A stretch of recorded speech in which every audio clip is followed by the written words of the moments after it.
is Destiny Blair? That's a question I've been prompted to ask myself as of late.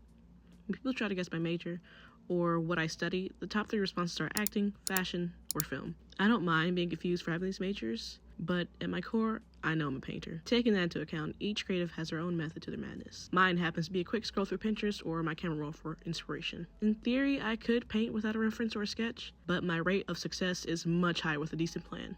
Making multiple iterations of my concept helps me find the best composition. Ultimately, I went with my first sketch. For this painting in particular, I was tasked with making a grisaille painting. Being vain, I chose myself as a reference. I love painting and drawing myself. I feel it's much easier to paint something I see every day, and it creates a deeper connection with myself. Oil painting is rather new to me, but it's been a pleasure learning all of its ins and outs. It forces me out of my comfort zone, and I've learned to be okay with that. My sketch is here to guide me when I paint. I try to focus on multiple areas at once, so I'm not over-rendering one area over another. I can't tell you how to paint like me, but I can share my thought process. Art is a beautifully frustrating thing sometimes, so I try not to force it to be something it's not. If my outcome doesn't match my initial plan, that's okay too. I roll the punches and know when to change course. In this instance, my painting wasn't matching my initial sketch. Instead of being frustrated, I took it as an opportunity to make something different. I simply took a picture of my painting and went to Procreate to make a mock-up. This helps me visualize what I want my painting to look like once I glaze with color. Grisaille is a slow process. Each layer needs to dry before you continue with the next. Unlike acrylic paint or watercolor, oil paint has a much longer drying time. I've learned that patience is a skill I must master